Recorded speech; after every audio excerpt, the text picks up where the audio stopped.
tardes, bienvenidos a su espacio informativo a través de la frecuencia de la radio y televisión pública de Michoacán. Como cada día le tenemos lo más relevante en materia informativa y esto no sería posible sin los miembros de producción y de redacción, a quienes agradecemos su labor, y también aprovecho este espacio para agradecer a nuestra intérprete de lengua de señas pues por este trabajo de volver a las dos un lugar más incluyente. Héctor, ¿me acompañas el día de hoy? ¿Cómo estás? Así es, como todos los días. Muy buenas tardes, querida Lucy. Efectivamente, hoy tendremos un espacio, una jornada informativa bastante rica. Vamos a profundizar en algunos temas que son de interés público. Entonces, pues la invitación es a que se queden con nosotros. La radio y la televisión, ya saben, son los medios tradicionales por excelencia. Con estos llegamos a prácticamente todo el estado y también un poquito más allá, por cierto, hay que apuntarlo. Y también hay un mecanismo muy importante a través del cual nos pueden seguir no solamente en la entidad y que además puede tener una dinámica de interacción con nosotros mucho más activa. Y es a través de nuestras plataformas digitales, nuestra página web, el www.sistemamichoacano.tv, y en nuestras redes sociales, Facebook y YouTube, tienen esta transmisión completamente en vivo, donde usted puede hacernos llegar sus comentarios y o denuncias. Nosotros le daremos puntual seguimiento a lo que nos comente. Pero ¿qué te parece, Lucy, si vamos a escuchar un avance de lo que tendremos durante esta jornada? Perfecto, adelante. ¿Cómo logra una comunidad aprovechar los recursos naturales y al mismo tiempo garantizar su preservación? Hablaremos de la comunidad de la Cebadilla y su manejo de los productos del pino. Coordinación sí, sumisión no, dice Alfonso Martínez al convenio de colaboración en materia de seguridad con el Estado. Y en la cultura, quedan pocos días para participar en el concurso nacional de ensambles escolares como parte del programa del Jazztival Michoacán 2023. Comenzamos con la información. Muy bien, pues fíjate, escuchamos algo de información de lo que tendremos durante esta jornada. Los invitamos a que se queden porque en materia de seguridad específicamente vamos a detallar cómo avanza esta situación con el gobierno del estado y el gobierno municipal, donde hay ahí algunos jaloneos por el tema de la coordinación en materia de seguridad. Ese es uno de los aspectos que habremos de abordar. Hay una entrevista también muy interesante aquí en el estudio, pero ahorita vamos a entrar a una investigación especial que hizo el equipo de aquí del Sistema Michoacano de Radio y Televisión, donde habremos de abordar sobre todo el desarrollo sustentable desde las propias comunidades para el cuidado de nuestro medio ambiente. Sí, Héctor, Lucy, pues muy buena tarde también para usted que nos ve y nos sintoniza, ya sabe, a través de la Radio y Televisión Pública de Michoacán, sobre todo en este lugar que también es muy seguro. Van a sorprenderse con todo lo que tienen en este lugar que se llama Ejido La Cebadilla. ¿Pero qué le parece? Sí, el reportaje nos cuenta un poquito más del trabajo que se está realizando. Perfecto, adelante.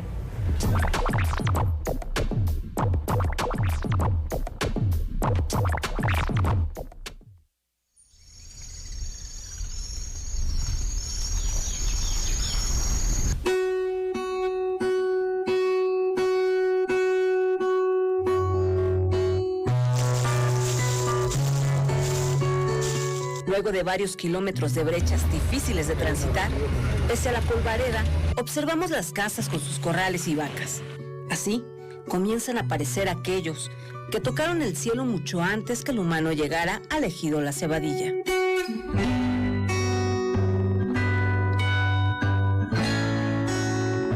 Somos una comunidad autosustentable. ¿Sí? Nosotros nos mantenemos de nuestros propios recursos y así lo vamos a seguir haciendo. Todo inició con un sueño de una mejor vida para sus familias en el año de 1957. Para mantenerse, los fundadores vendían leña, ocote o resina, recorriendo 14 kilómetros de ida y vuelta a pie para llegar a Ario de Rosales y 8 para Nuevo Urecho. Nosotros cuando llegamos aquí vivimos en una barranca, como unos 2 meses. Luego toda la gente grande, nuestros papás, hicieron una galera grande y ahí nos pegamos a vivir todos, hombres y mujeres, niños, niñas, todo allí juntos. Para salir a comprar que comer era hasta Ario a Nuevo Urecho.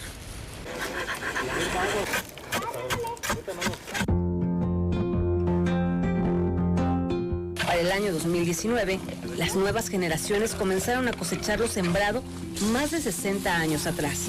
Con el apoyo del gobierno federal y una inversión de 6 millones a través de la CONAFOR y 4 millones de pesos de los ejidatarios, siendo un total de 10 millones para la construcción de una planta tratadora de resina. En 2020 se terminó de construir la planta, comenzamos a procesar la brea y el aguarrás. De allí pues somos 16 socios. Uno de los procesos que siguen de aquí, que son más sencillos, pues es la base para chicle. Son 823 toneladas de resina las que produce la comunidad para la industria farmacéutica, alimenticia, cosmética, entre otras. En una jornada de trabajo son 20 botes de esta materia prima, 1,200 caras de pinos que trabajan las cuadrillas. Y me gusta porque vengo y hay muchos pajaritos cantando. Cuando mi papá viene a juntar, yo vengo a ayudarle, y cuando tengo clases voy, y hay veces que necesita que le ayude, y cuando salgo de la escuela me vengo a ayudar. Al menos a mí en mi persona pues me ayuda mucho económicamente. Doy ingresos a mi hogar junto con mi esposo. Otro de aquí, otro de los ingresos pues son que yo estoy metiendo a otras cosas que yo quiero realizar como mujer. La cebadilla tiene un compromiso con el aprovechamiento sostenible, ya que durante muchos años han aprovechado el bosque natural de manera responsable. Estos recursos generan los ingresos económicos de los pobladores del núcleo agrario, que se han preocupado por aprovechar legalmente la madera y la resina. El ejido cuenta con al igual que la resina, cuenta con un manejo forestal, que viene siendo el control de la madera. El cortar los pinos para nosotros nos da a veces un beneficio. Un beneficio primero es el económico, es el primer beneficio. El segundo es pues estamos talando algunos árboles que ya dieron su vida útil, entonces hay que cortarlos. ¿Para qué? Para darle oportunidad a los más chicos de que también se desarrollen, ¿verdad? Con una superficie forestal integrada por las tierras de dotación y las propiedades privadas, con una extensión de 1,237.70 hectáreas de bosque de pinus o carpa, ocupando 76,000 hectáreas de tierra para cultivo y pastizales, que se encuentran distribuidas actualmente entre 22 ejidatarios, siguen prosperando. Y esto inicia en 2020. Iniciamos con 15,000 plantas y ahorita vamos continuando con 72,000 plantas. Los retos comenzaron a los 2 años de la creación de esta nueva empresa, el vivero Nuevo Amanecer. Se integra por 10 socias, 10 mujeres emprendedoras que con apoyo de la comunidad y de las autoridades van creciendo y generando la independencia económica para ellas y sus familias, así como para más mujeres de los alrededores. Pues sí, tener una entrada económica para las mujeres de aquí del rancho, y ahorita trabajamos las socias y hemos invitado a algunas mujeres a que nos ayuden a trabajar, pero quisiéramos que fueran más. Pues porque aquí de uno de los pinos es de donde come. Aquí está la comida de uno, no ahorita, a futuro, pero está. La comunidad es un pilar económico para los habitantes y para los municipios de Nuevo Urecho y Ario de Rosales. Además, para las rancherías cercanas, llegando a generar 140 empleos para madres y padres al frente de una familia.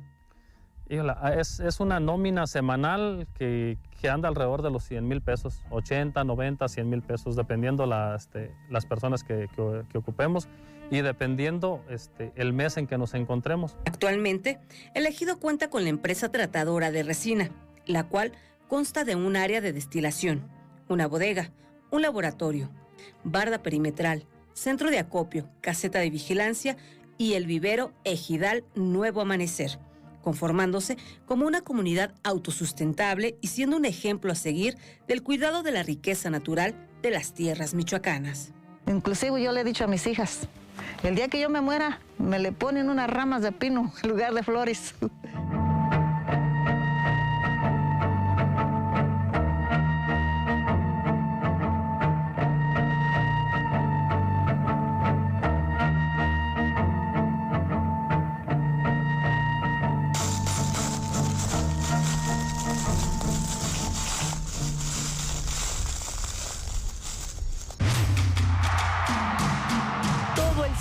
informa al pueblo. Bueno, sin duda un trabajo ejemplar el que se está llevando a cabo en esta comunidad y que esperemos se replique poco a poco en todos los demás lugares del estado de Michoacán. Pues fíjate que yo lo que observé y bueno, lo que pude escuchar son 120 empleos, no es nada menor y sobre todo demuestra algo que es fundamental remarcar para el resto de los ejidos en el estado.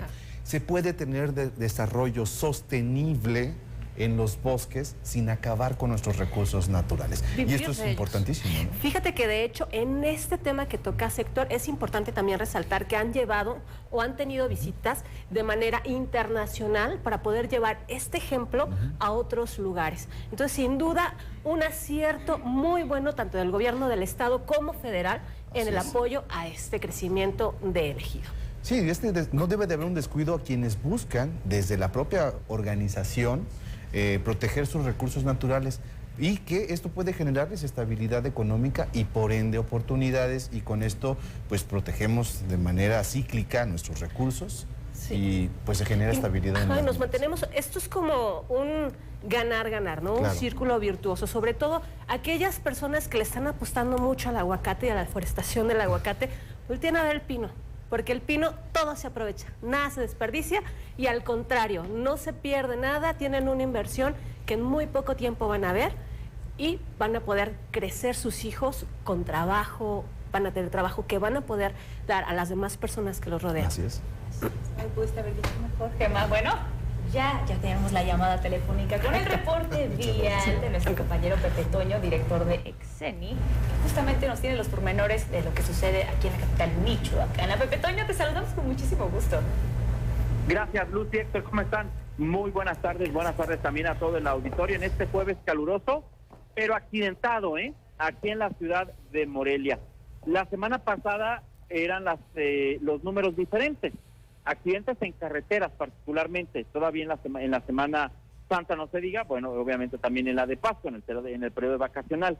La balanza cambió indudablemente, Lucy, Héctor, en esta primera semana de vuelta a clases, porque bajaron en las carreteras el número de accidentes de tránsito, pero se incrementaron indudablemente en la ciudad de Morelia y bueno, pues también en las principales ciudades del estado de Michoacán. En este momento déjenme comentarles que bueno, pues todavía tenemos problemas de tránsito en el lado norte de la ciudad de Morelia, específicamente en la salida a Salamanca, entre los límites de Morelia y Tarímbaro. Y es que minutos después de las 12 del mediodía, un autobús de pasajeros de la línea Cuenca se detuvo, presuntamente pues para descender o ascender pasaje.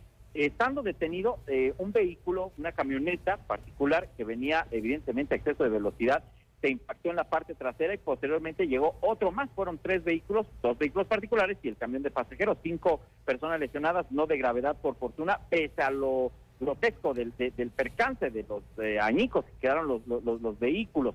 Todavía no pasaba ni siquiera media hora, también en esta misma vialidad, pero metros más adelante, con dirección hacia la desviación al aeropuerto, cuando una camioneta repartidora de cervezas, bueno, pues al parecer tuvo una variación en el peso de la caja, de la carga misma, y esto provocó presuntamente que el conductor perdiera el control de la unidad y quedara volcada. Otra volcadura, al igual que el día de ayer que registramos una volcadura, hoy otra vez una volcadura, quedó las llantas para arriba, por fortuna no hubo personas lesionadas. De estos 2 accidentes nos está generando todavía lentitud para aquellos que salen de Morelia con dirección hacia Álvaro Obregón, aeropuerto, Tarímbaro, hacia Fuisteo, hacia la autopista de Occidente, maneje con precaución. Por fortuna aquí en la ciudad de Morelia, pues hasta el momento no hemos registrado ni manifestaciones ni accidentes de tránsito, salvo uno que se registró hace una media hora, 45 minutos por el lado sur, por el rumbo Sano, pero sin personas lesionadas. Hay presencia, aclaro, hay presencia, Lucy, Héctor, de integrantes de la CENTE, la Nacional de Trabajadores de la Educación, en su afán pues todavía de renovar la dirigencia, que todavía sigue esta telenovela. Se reunieron en el Jardín Morelos, Avenida Acueducto y Tatabasco, ingresaron al auditorio Samuel Ramos, a un costado de la Facultad de Derecho y Ciencias Sociales. Hasta el momento no han advertido en realizar alguna manifestación, lo seguimos monitoreando, pero al momento se mantiene libre de manifestaciones. Lo que no nos escapamos es del calor intenso, 30 grados ya, como lo advertían desde la mañana el Servicio Meteorológico, 30 grados en Morelia, con sensación térmica de 31, y esto pues todavía apenas comienza, mi querida Luz, mi querida Héctor. Precisamente, acaba de comenzar la primavera y ya estamos viendo como que todos estos estragos de del calor, de la confusión que mencionábamos ayer, cómo la gente pues entra en este estado de sopor y pues al manejar ocurren diferentes accidentes. Pero hay que estar atentos, es la recomendación. Así es importante destacar, Pepe Toño, como bien has apuntado el día de hoy, el incremento parece paulatino en la cantidad de incidentes viales. Entonces, pues, insistir, por favor, en que estén al pendiente, que no se distraigan, que estén alertas, porque pues con esta carga vehicular que persiste en la capital michoacana, pues estos riesgos de accidentes vehiculares pues son cada vez más frecuentes. A eso incrementa, o más bien a eso súmale el estrés del tráfico, de la gente que ahorita está saliendo de sus trabajos, que está recogiendo a los niños de la escuela. Entonces sí, estar lo más calmados posibles, lo más zen, mantengamos la postura.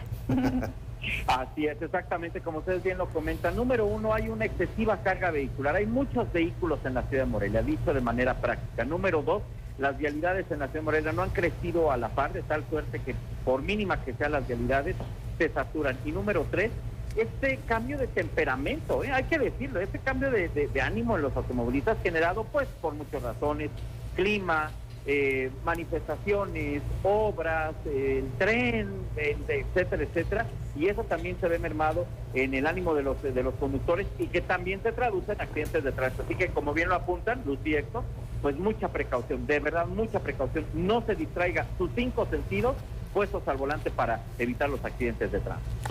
Muy bien. Pues muchísimas gracias, Pepe Toño, por este reporte tan completo como todos los días que ofreces a través de estas frecuencias. Te agradecemos mucho esta información detallada. El agradecido soy yo. Como siempre es un honor compartir micrófonos con ustedes y con su auditorio, y les deseo de todo corazón una excelente tarde de jueves. Igualmente, Pepe Toño, te mandamos un abrazo y nos escuchamos mañana. Nos vemos mañana. Besos, hasta pronto. Hasta mañana, Pepe Toño. Muy bien, Lucy, vamos a hacer nuestro primer corte. Vámonos a la pausa, pero usted no se despegue porque tenemos mucha más información a la vuelta. Vamos y volvemos.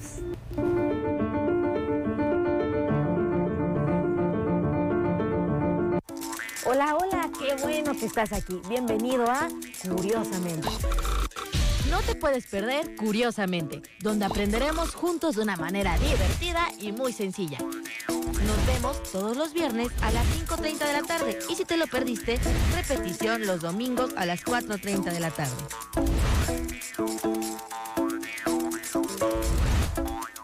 Curiosamente. Desde hace 32 años, el INE ha organizado más de 330 procesos electorales para elegir a quienes nos gobiernan. Y este ha sido el resultado después de cada elección. La paz pública. Gracias a la ciudadanía y al INE, hemos tenido elecciones libres, auténticas y pacíficas. Elecciones sin fraude porque hay reglas claras. Elecciones donde podemos elegir en libertad y sin presión. La paz hay que cuidarla. El voto libre no se toca. Mi INE es valioso porque mi INE nos une. Ya estamos de vuelta. Con nuevos libros, nuevos invitados. Más colaboradores. Y no pueden faltar los protagonistas. Libros. Muchos libros. Leer abre mundos. Leer crea. Regresamos. El mejor programa de libros y literatura. Leer, una hora inesperada.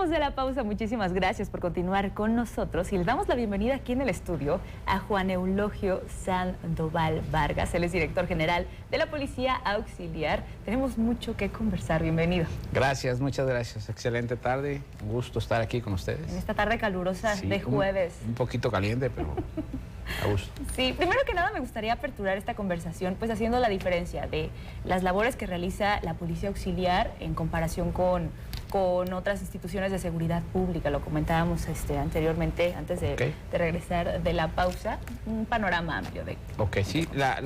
Comentar que la Policía Auxiliar es un órgano desconcentrado de la Secretaría de Seguridad Pública del Estado de Michoacán, con recurso propio y que es autogenerable, autosustentable. A diferencia de la Policía de Guardia Civil, tienen un capítulo 1000 para pagar sueldos, prestaciones. Y la Policía Auxiliar funciona en base a los servicios de seguridad que oferta al usuario o a los clientes. Así es. Comentaba que estaban incrementando el estado de fuerza. Te llevan mucho tiempo en esta labor. Sí, desde que se recibió la administración, desde octubre del año 2021, mantenemos abierta la convocatoria porque tenemos dos factores, que hay que incrementar el estado de fuerza, pero hay que sustituir a los adultos mayores, que eso sin duda alguna vienen siendo los fundadores de la Policía Auxiliar, porque la Policía Auxiliar tiene un poquito más de 40 años de existir y que se le fue dando certeza jurídica ahí a través del tiempo, y en 2013 se hace un decreto de creación de Policía Auxiliar, que no era el más viable o el más prudente para los servicios que desarrolla la Policía Auxiliar.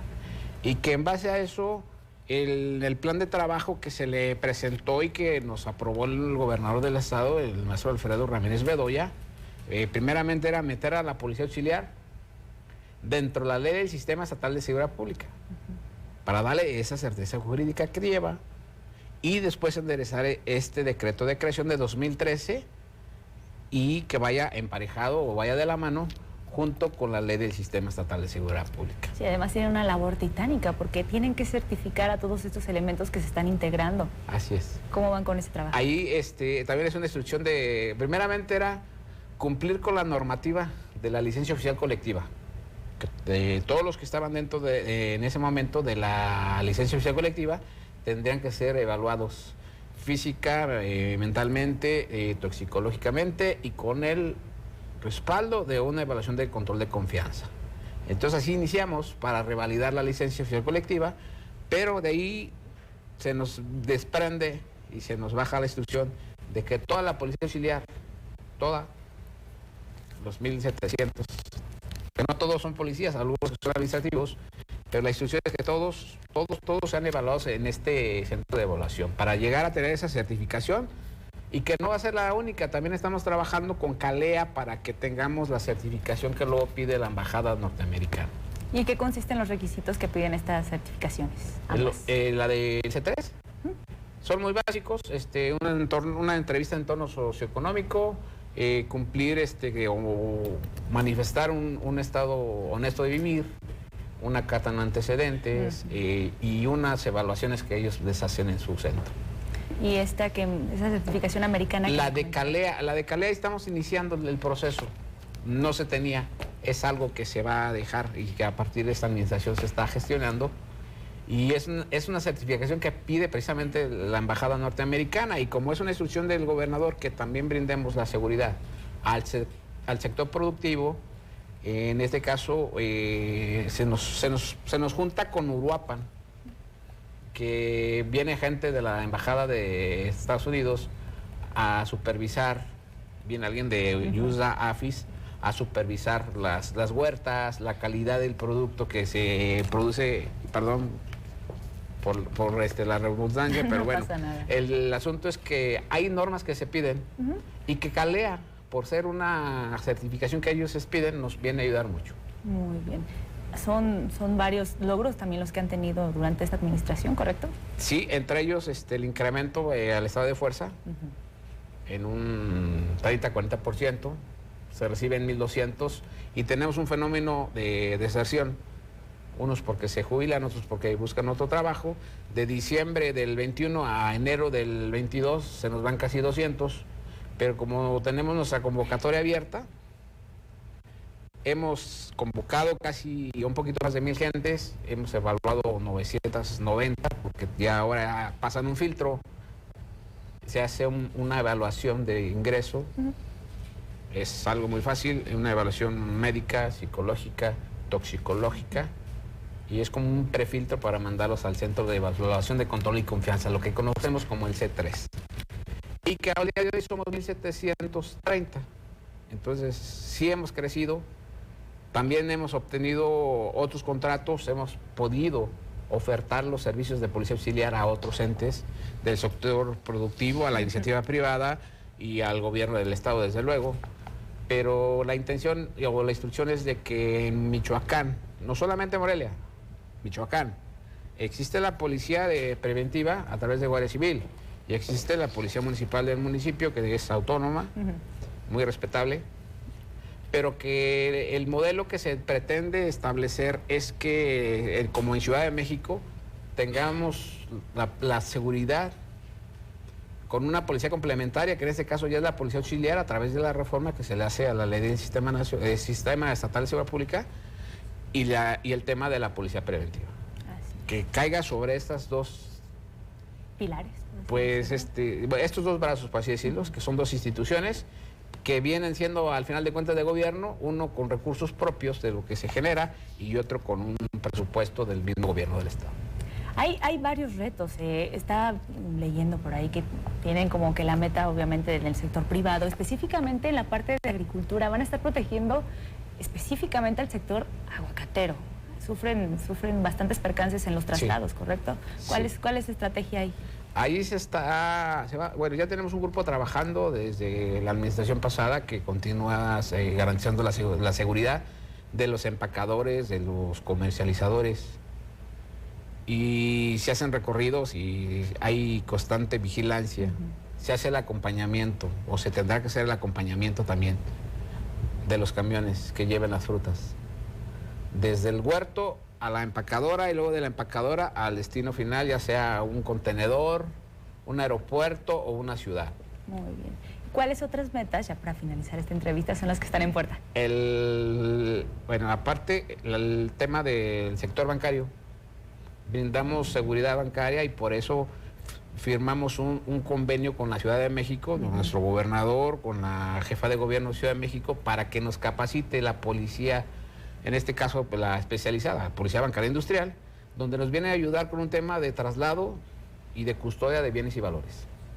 Excelente. No me puedo ir sin preguntarle, había varias quejas o algunas manifestaciones de algunos elementos de la Policía Auxiliar con respecto a pues los equipamientos que ellos tenían. ¿Cómo han estado resolviendo esa situación? Ok, ahí el tema es de que había un recurso propio para comprar uniformes, pero como teníamos en puerta el cambio de imagen, no quisimos malgastar ese recurso que es de los policías en un uniforme que iba a cambiar en algunos días, en algunos meses. Entonces, bueno, esa es la primera primicia, pero en base a esto hay un comité de adquisiciones donde se hizo una licitación y que ese proveedor gana la licitación de policía auxiliar, pero también el de la Secretaría de Seguridad Pública le toca construir o fabricar no solamente los 1,500, 1,600 uniformes que le llegan a la policía auxiliar, sino también un gran volumen de casi 9,000 que fueron destinados a la Secretaría de Seguridad Pública. Y por eso llegan un poquito retrasados por el tema de producción. El uniforme a la policía auxiliar no se les vende, se les dota. ¿Sí? Ahí alguien, digo, no quiero tocar nombres ni fibras sensibles, pero bueno, sí quiero aclarar que el uniforme a policía auxiliar no se le vende. No era una intención de que ellos lo compren, no, los estamos equipando.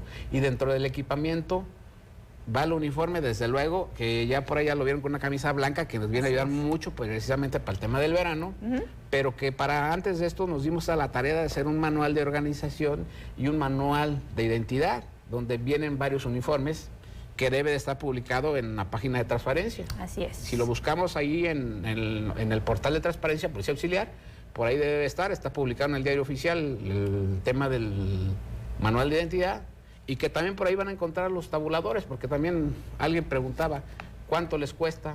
Entonces, la información está en un portal, es el portal de información de transparencia de la Policía Auxiliar, y ahí pueden encontrar toda la información que necesiten. Y nuevamente no es vender uniformes, es que la Policía Auxiliar se vea como policías. Con eso cerramos. Juan Elogio Sandoval, director de la Policía Auxiliar, nos hizo el favor de venir a conversar aquí en el estudio. Te agradecemos tu tiempo. No, al contrario, gracias por su tiempo, gracias por la oportunidad. Gracias. Nos vamos a la sección cultural con nuestra compañera Dafne Gutiérrez, que ya se encuentra aquí en el estudio. Dafne, bienvenida.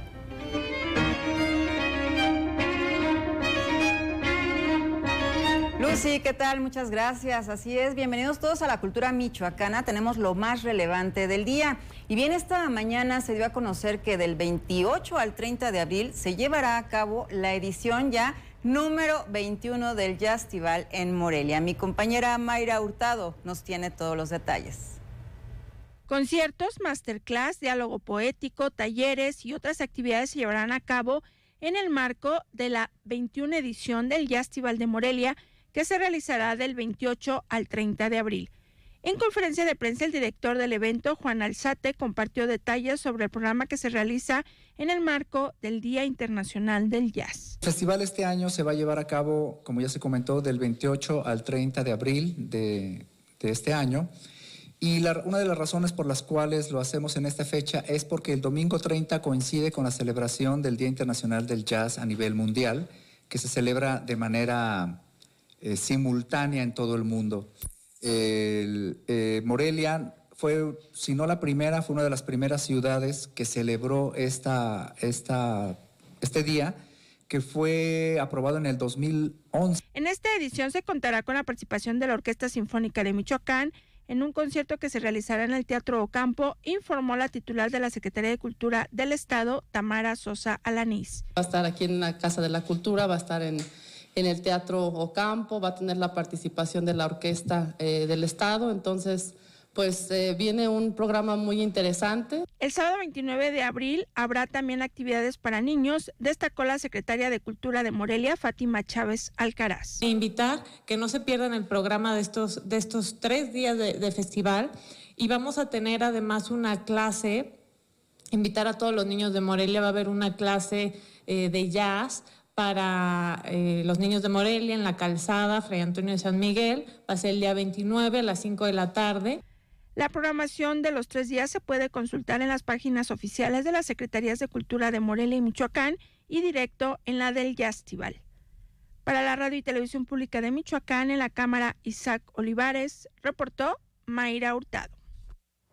Y dentro del mismo contexto le informo que ya está todo listo para que los estudiantes de jazz en todo México participen en lo que es el concurso de ensambles que organiza el mismo Jazztival.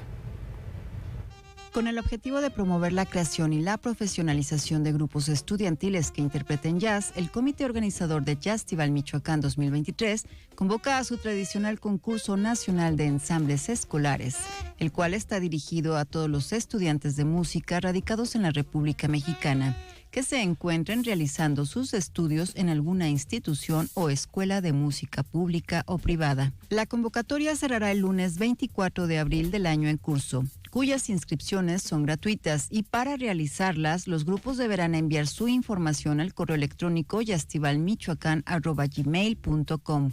El premio consistirá en una participación de 30 minutos dentro del Jazztival en su edición 2023, además de un estímulo equivalente a 10,000 pesos y un registro en audio sin editar de su concierto. Cabe destacar que al finalizar la primera etapa del concurso, se entregará a los grupos finalistas una constancia de participación. Sin embargo, estos grupos deberán hacerse cargo de sus gastos de traslado, alojamiento y alimentación para su participación en la siguiente etapa en la ciudad de Morelia. El Jazztival solo se compromete a proporcionar en el escenario teclado, batería con sus respectivos micrófonos, amplificador de bajo, amplificador de guitarra y 5 micrófonos para instrumento o voz, además de 2 líneas disponibles en consola. Para la radio y la televisión pública de Michoacán, Dafne Gutiérrez. Cambiamos de tema. El próximo mes de mayo arranca la primera edición del Festival de Artes Escénicas que se llevará a cabo en Pátzcuaro. Brenda Mújica, los detalles. La Secretaría de Cultura de Michoacán, el Ayuntamiento de Pátzcuaro y artistas locales de la región dieron a conocer Vagamundos, Fiesta del Teatro en Pátzcuaro, primer festival de artes escénicas que se llevará a cabo del 11 al 14 de mayo en el Pueblo Mágico, cuyo objetivo es visibilizar, difundir y fortalecer la producción teatral en la región. Vagamundos ha sido un caso de éxito de cooperación entre sociedad civil e instituciones públicas y es una forma de descentralizar la actividad artística en el Estado, así como llevar esta clase de expresión más allá de los recintos destinados para ello. Los montajes participantes de diferentes compañías son Cuentos Peregrinos, Los Indispensables, Jánicua, La Pequeña Lluvia, Parrot Contestatario, Los Visitadores, Gilgamesh, Monotopía y La Visita de Don Tránsito. Las sedes de este encuentro teatral serán en el Centro Cultural Antiguo Colegio Jesuita de Pátzcuaro, el Teatro Emperador Calzoncin, Surmútaro, el Mirador de los 11 Patios, la Plaza Gertrudis Bocanegra y la Plaza Vasco de Quiroga, entre otros. Para mayor información sobre la cartelera y sedes de este evento familiar, puede ingresar a la página electrónica www.vagamundofest.com. Para la Radio y Televisión Pública de Michoacán, Brenda Mújica. El público michoacano podrá disfrutar del talento de artistas nacionales e internacionales en el nuevo ciclo de conciertos que ofrecerá el Centro Cultural de la UNAM. El Centro Cultural Morelia inicia este 20 de abril un nuevo ciclo de conciertos que se titula La UNAM suena desde el balcón, cuyo objetivo es difundir el talento de artistas michoacanos de diversas partes del país y el extranjero. En 2017, Morelia fue declarada Ciudad Creativa de la Música por la UNESCO y con este ciclo, la UNAM refrenda su compromiso de desarrollar diversos eventos musicales que permitan promover la economía creativa de nuestra ciudad. Recordemos que el recinto cuenta con balcones, por lo que se ofertará por primera vez una alternativa de difusión de la cultura que conjunte patrimonio y música. La calzada Fray Antonio de San Miguel será el complemento del escenario para que los asistentes puedan disfrutar de un primer concierto de ópera en italiano, francés e inglés, en el que participan la soprano Luz Andrea Romero y el tenor Cristian Ahmed Soto. Para la Radio y la Televisión Pública de Michoacán, Dafne Gutiérrez.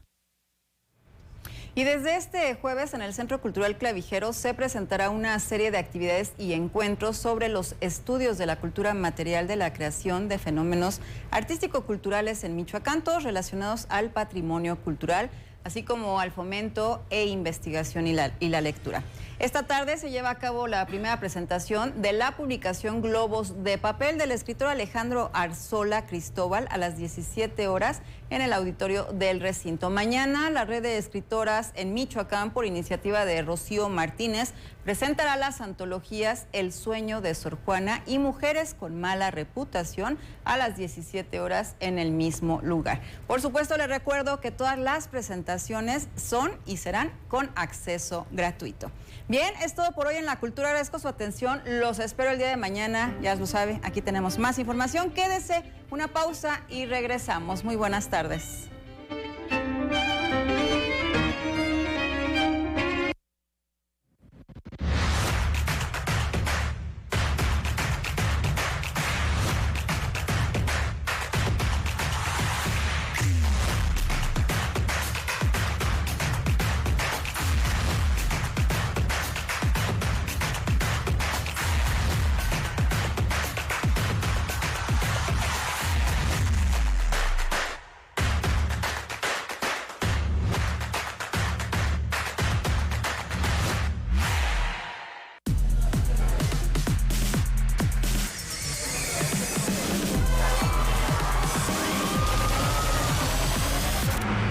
El cristal te acaba muy rápido, quita el hambre y el sueño provocando alucinaciones y psicosis. Es muy agresivo para el cuerpo y la mente.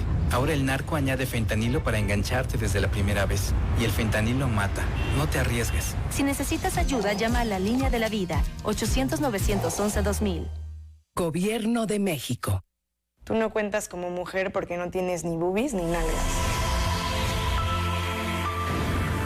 Y poquito a poquito como que empecé a tener un control en mi vida. La verdad no me acuerdo como específicamente por qué fue la primera vez que me pegó, pero fue una cachetada y empujones. no nos quedemos calladas, que no nos tenemos por qué avergonzar de esto que vivimos.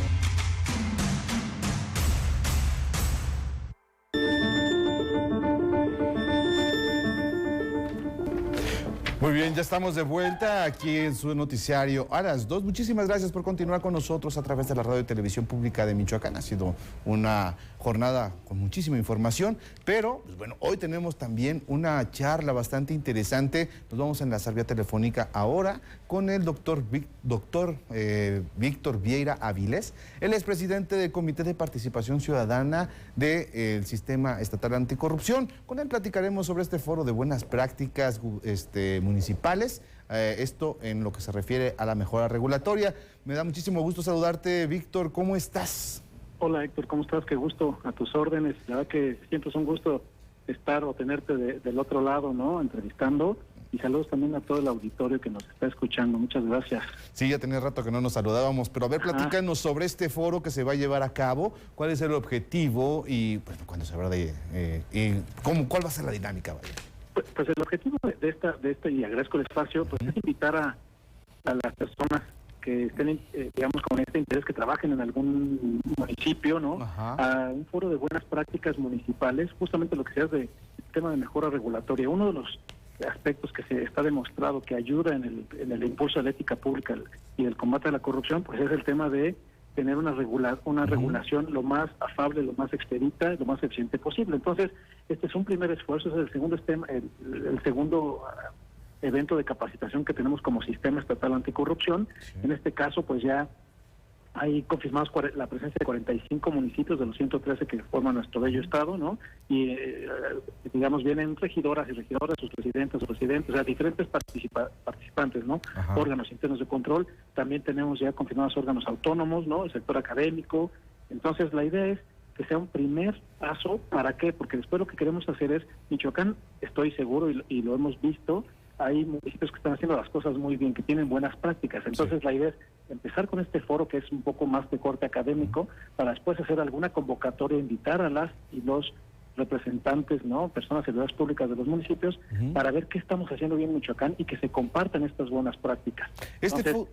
Bueno, permíteme que te interrumpa un poquito, pero para puntualizar, en cuanto al mismo evento, ¿cuántas conferencias, cuántas charlas, cuántos especialistas estarán participando con las diferentes ponencias?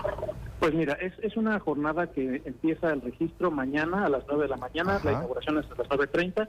Va a haber una conferencia magistral que tiene que ver con la ventanilla digital de las inversiones. Por eso viene el doctor Gerardo Flores de la OCDE, ¿no? De la Organización para la Cooperación y Desarrollo Económico. Después viene una mesa anticorrupción y mejora regulatoria, en donde estará la presencia de ETOS, ¿no? Laboratorio en Políticas Públicas, estará el Comisionado Nacional de Mejora Regulatoria, y va a estar la presidenta de CPC del Estado de México, ¿no?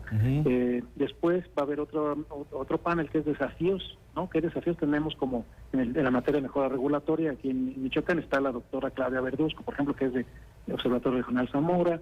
Está también, estará ahí, por ejemplo, el tema de la directora de mejora regulatoria de SEDECO. Sí, vienen personalidades bien interesantes, y presenta la presidenta del CPC del Estado de Puebla. Y finalmente, pues, damos las conclusiones y retos, ¿sí? que no quede nada más en tema de académico, sino que realmente nos vayamos con compromisos, ¿no? Muy bien, es importante destacar por qué dirigirlo al tema de los municipios, donde si bien al principio referías que ha habido algunos ejemplos interesantes. ¿Cómo está, pues bueno, los 113 municipios o 112 con el Consejo Mayor de Cherán en este aspecto? Es bien importante, porque lo que queremos, y esa ha sido la tendencia de esta presidencia, y junto con la secretaria ejecutiva, de, pues digamos, empezar a hacer esfuerzos para llevar al interior del Estado el Sistema Estatal Anticorrupción, ¿no? No solamente que se quede en la capital, sino empezar ahí, y pues realmente la labor que hacen los municipios es imprescindible y de suma importancia. Entonces, si empezamos, yo estoy convencido, lo he dicho en muchos foros, así como hay redes de corrupción, ¿no? ¿Cómo se combate? Pues generando y fortaleciendo redes de integridad. ¿Cuál es la mejor red? Pues que todos los municipios estemos alineados, que si hay uno que está haciendo bien las cosas, una mejor práctica, que se comparte. Entonces, la visión de este primer paso en este foro de buenas prácticas es identificarlas, continuar identificándolas cada año y compartiéndolas, ¿no? Sí, bueno, cuando se habla de la lucha contra la corrupción o de la observación o de las mejoras que se tienen que hacer, regularmente pensamos en el gobierno del Estado o en otros poderes como es el legislativo, organismos autónomos, pero muy pocas veces observamos al tema de los municipios por cuestión incluso de conectividad, de infraestructura digital, por ejemplo. ¿Qué tanto le falta a los municipios para poder avanzar en este tipo de mejora y garantizar la lucha contra la corrupción desde estos lugares que son el primer contacto con la ciudadanía? Justo lo que acabas de decir, Héctor, es bien importante, es el primer contacto y dentro de eso también los órganos internos de control, por eso también le hemos puesto mucho énfasis a estas figuras, ¿no? Entonces, estos foros también nos van a servir para justo lo que dices, a tener un diagnóstico muy real, o sea, se hizo uno, digamos, de manera virtual, ¿no? Se les pidió su estatus, pero esto nos va a dar un tema muy palpable de en qué estado están y cómo los podemos apoyar. En el pasado evento que hicimos, del primer evento de capacitación, yo ofrecí públicamente donar, por ejemplo, el sistema de declaración patrimonial. Si tú no lo tienes en tu municipio, en la Secretaría Ejecutiva y en el sistema se generó un sistema de declaración patrimonial que es el sistema 1 de la plataforma digital estatal, muy sólido, con un sistema, con un nivel de seguridad muy bueno. Y bueno, ¿para qué gastamos, ¿no?, el recurso público en otros municipios cuando esto se lo podemos donar? Hasta el momento llevan 4 municipios que han dicho que sí, ya 2 se subieron, y el propio, estamos en pláticas con el Instituto Michoacano de Acceso a la Transparencia, Acceso a la Información Pública, para que también se donen. Entonces, ese tipo de buenas prácticas, bueno, si ya lo tenemos, ya no gastemos en eso, vamos construyendo y mejorándolo, ¿no? Entonces, también para eso sirve, para identificar en qué estado están los municipios y cómo podemos colaborar como sistema. Perfecto, acabas de arrojar una serie de datos muy interesantes. Te hago la invitación a que podamos sostener algún encuentro en próximas fechas para poder profundizar sobre estos ejemplos que están dando algunos municipios y avanzar en esta mejora para el combate a la corrupción. Con todo gusto, Héctor, y espero que para esa fecha que sí te voy a tomar la palabra y que tengamos la siguiente entrevista, yo espero ya tenerte el siguiente paso derivado de este foro, ¿no?, que es una convocatoria hacia el interior del Estado para ver qué están haciendo bien los municipios, identificar esas buenas prácticas, difundirlas y ayudar en su implementación, ¿no? Muy bien, estamos platicando con Víctor Vieira Vilés, el expresidente del Comité de Participación Ciudadana del Sistema Estatal Anticorrupción, y te agradezco mucho, como siempre, que hayas atendido esta llamada, que hayas resuelto algunas de estas dudas. No, es un gusto para ti, Héctor, saludos a tu auditorio, y bueno, les deseo una tarde extraordinaria y muchas bendiciones. Gracias, estamos en contacto. Un fuerte abrazo. Un fuerte abrazo, gracias. Muy bien, vámonos ahora a la sección activa y dinámica de este espacio informativo. Vámonos a la sección de deportes con nuestro compañero Ismael.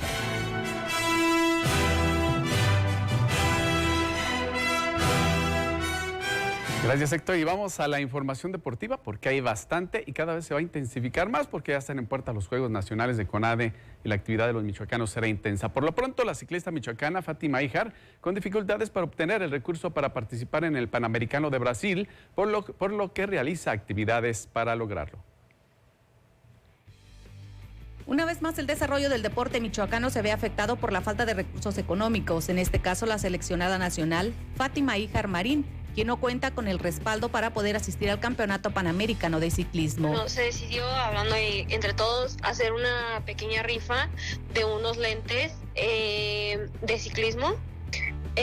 Esto con el fin de tratar de, ahora sí que juntar un poco para los gastos que se van a tener en Brasil. La competencia empieza el 26, yo estaré viajando el día 24 de este mes hacia allá para estar compitiendo el día 27 y me parece que es el 30, el otro día que compito. Estaré compitiendo pues las dos modalidades, tanto como el Eliminator y el Cross Country. La edición 26 del Panamericano de Ciclismo de Montaña se desarrollará del 26 al 30 de presente mes en Brasil. Sí, ahorita me ha costado un poquito conseguir el recurso, por eso también es el que se decidió hacer esta pequeña rifa. Y pues nada, para mí siempre ha significado, es un logro muy grande el poder representar a mi país. Claro, en este tipo de justas, como lo es un Panamericano o posteriormente a lo mejor pues quien diga que no en un campeonato del mundo. Esta es una de las competencias más importantes dentro del MTB, ya que ahí se asignarán plazas para los Juegos Panamericanos de Santiago de Chile. Un poco difícil, frustrante, pues no tener a lo mejor el recurso para poder viajar y cumplir ahora sí que uno de mis objetivos del año, pero pues nada, o sea, nada nos detiene y pues a veces esto es de andar tocando puertas y pues nada, hay que seguirle echando ganas y esperemos que ahorita salga lo mejor para este Panamericano. Aún con el estrés por no poder concentrarse al 100% en su preparación, la ciclista originaria de Zitácuaro espera lograr la victoria. Yo traigo mucho en mente el querer hacer una medalla en la prueba del Eliminator, ya que posteriormente en años pasados he sido campeona panamericana, subcampeona de esta prueba. El año pasado nos trajimos la medalla de oro en el relevos por equipos. Por otro lado, un total de 4 tritones y sirenas a cargo del entrenador Miguel Moreno participarán en el Festival de Aguas Abiertas de 3 y 5 kilómetros que tendrá lugar el sábado 22 del presente mes en Playa La Audiencia de Manzanillo, Colima. Tiene como objetivo medir el nivel que tienen los deportistas de cara al centroamericano y panamericano. Al Festival de Aguas Abiertas asistirán Óscar Eduardo Pedraza, Paulette Juárez Muñoz, Alondra Muñoz y Abraham Olivares, a cargo del entrenador, como ya reiteramos, Miguel Moreno, que tuvo una gran época él como competidor también. El evento forma parte de la preparación rumbo a lo que será su asistencia a los Juegos Nacionales CONADE 2023, que para esta disciplina tentativamente se va a realizar en Aguascalientes. Y ya se encuentran listos los patinadores michoacanos para su participación en los Juegos Nacionales de la CONADE 2023. Nuevamente la Comisión Nacional del Deporte modificó la fecha de los Juegos Nacionales CONADE 2023, lo que sin duda repercute en el desarrollo de los atletas mexicanos. Nos tocaba del 12 al 20 de mayo, sin embargo, pues hace una semana nos informaron que las fechas cambian y se van hasta inicios del mes de junio. Por ahí veníamos trabajando muy fuerte en todo lo que ha sido el periodo vacacional y pues ya estábamos prácticamente en forma deportiva de cara a este evento. Después de haber pasado todos los filtros, la selección michoacana está a la espera de la fase mexicana que se realizará en Guadalajara, Jalisco, del 2 al 8 de junio. Van a participar 23 deportistas. Esta es la delegación más grande que ha tenido el patinaje para este evento, Juegos Nacionales. Y bueno, pues estamos trabajando bastante fuerte con ellos. El entrenador Iván Díaz habló sobre las cartas fuertes que figuran dentro de la delegación que representará al estado. Primero que nada está Naim Bucio Martínez, tenemos a Tonatiu Ruiz, tenemos a Carlos Orlando, tenemos también ahí a Alejandra Guadalupe, tenemos a Victoria, tenemos a Roberto. Son varios deportistas los que estarán por ahí peleando las medallas para Juegos Nacionales. Asimismo, habló sobre las expectativas de la agrupación del patinaje sobre ruedas para esta, la tercera edición de la justa mexicana. Pues tenemos la perspectiva de ganar 5 medallas de oro, ganar 4 medallas de plata y por ahí 3 medallas de bronce. Esperemos que se cumplan las expectativas y pues sí, ya prácticamente desde el 2008 para acá somos el deporte que más medallas le da al estado. Precisamente como dice Iván Díaz, el patines sobre ruedas, el atletismo y el taekwondo son los que más medallas aportan en lo que era Olimpiada Nacional, ahora Juegos Nacionales para Michoacán. En un intenso partido, la escuadra de H2O Purépechas logró ventaja de 4-2 ante Fundadores de Querétaro en el juego de ida de los 16avos de final de la zona B de la Liga TDP, que se celebró sobre la cancha Bicentenario de Santa Rosa de Querétaro. H2O Purépechas sorprendió a los locales con gol de vestidor al minuto 13 de acción con tanto de Brian Pérez para el 1-0. Los morelianos aumentaron ventaja 2-0 que cayó al minuto 30 de Enrique Morales de tiro libre. Antes de finalizar el primer tiempo reaccionaron los de casa al empatar 2-2 con anotaciones de Gerardo Arteaga a los minutos 39 y 42 respectivamente. Para la segunda parte al 46 H2O anotó el 2-3 por obra de Manuel Chino Guzmán y cerca del final este mismo Chino Guzmán anotó el definitivo 4-2. Precisamente lo que es este partido de ida pues se desarrolló bajo una intensidad grande y vendrá el de vuelta y definitivo que se programó para el próximo sábado 22 de abril a las 13 horas en la cancha anexa del Estadio Morelos de la capital michoacana. Por su parte, Aguacateros de Peribán empató a 0 con Azar Manzanillo y cerrarán en casa también el próximo sábado en la cancha municipal. Edgar Martínez, técnica de H2O Purépechas, y el jugador Manuel Chino Guzmán, que se aventó un doblete, comentaron para nuestro noticiero.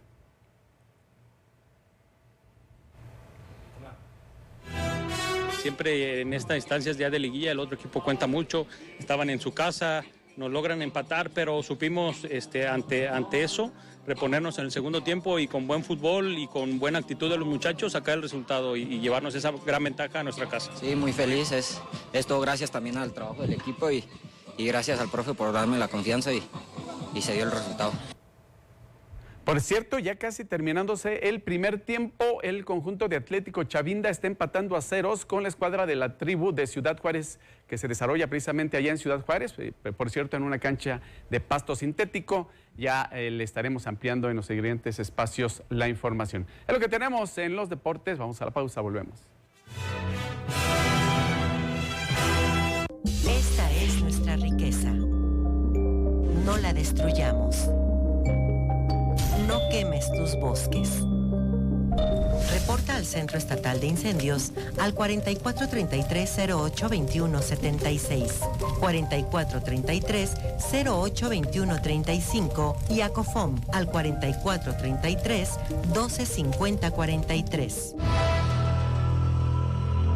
El deporte es con lo que aquí los internos prácticamente nos damos a entender que aquí estamos, que aquí existimos, de que somos alguien y de que aquí hay muchas cosas. Como presidente de la Liga de Voleibol en el Centro Penitenciario, David Franco, Sergio asegura que el deporte es el mejor aliado para la reinserción social. Con 58 años de edad y privado de la libertad desde hace 20, destaca que contar con una cancha de voleibol, básquetbol y fútbol a menos de 20 metros de su dormitorio ha sido vital para que él y cientos de sus compañeros se mantengan con buena salud física y mental con la práctica del deporte diariamente. Michoacán, honestidad y trabajo.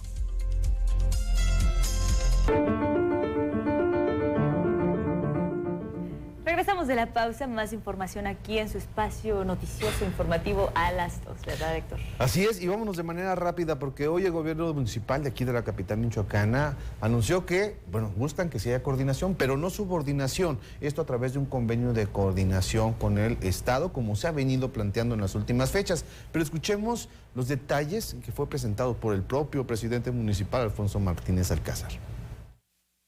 Alfonso Martínez Alcázar, presidente municipal de Morelia, aclaró que no pretende que el Estado se sume al municipio en tareas de seguridad, sino que cada uno desde su competencia trabaje de manera coordinada. Nosotros, por supuesto, que necesitamos del apoyo del Estado y la Federación en nuestra ciudad, dado que en nuestra ciudad también hay delitos estatales y federales. Y lo que nosotros queremos es poder reforzar con ellos las áreas de influencia de esos delitos. En ese sentido, enfatizó que es necesario sí trabajar de la mano, pero sin perder la autonomía, por lo que descartó poner a la corporación municipal al servicio del Estado para tareas de seguridad. Nosotros vamos a seguir apoyando a los municipios conurbados cuando sea necesario y cuando lo necesiten, ahí estaremos. Como estuvimos en septiembre en Indaparapeo, como hemos estado en Tarímbaro constantemente, y cuando sea necesario, pero de ninguna manera van a disponer de la policía de Morelia por nada más porque no tienen la posibilidad en otro nivel o en otro municipio. La policía de Morelia, pagada por los morelianos, es para nuestra ciudad. Martínez Alcázar aseveró que no es necesaria la firma de un papel para que cada nivel haga lo que le corresponde y advirtió que no permitirá imposiciones de mandos. Todos aquellos de mis funcionarios que estén arrojando resultados, por supuesto que siempre van a contar con mi respaldo. Y aquí están los resultados que arroja INEGI y que arroja el Secretariado Ejecutivo Nacional. Y por ende, por supuesto que Alejandro González Cusi tiene todo mi respaldo y yo no voy a permitir que me impongan a nadie en la policía porque mi policía está funcionando. Para la radio y la televisión pública de Michoacán, Saray Rangel. Llegamos al final del noticiero, muchísimas gracias por habernos sintonizado y tenemos una cita el día de mañana a las 2. Y también de manera más amplia podrá observar hoy a las 8 la información que tenemos también para usted a través de nuestros espacios informativos. Que tenga usted una excelente tarde y muy buen provecho, nos saludamos el día de mañana.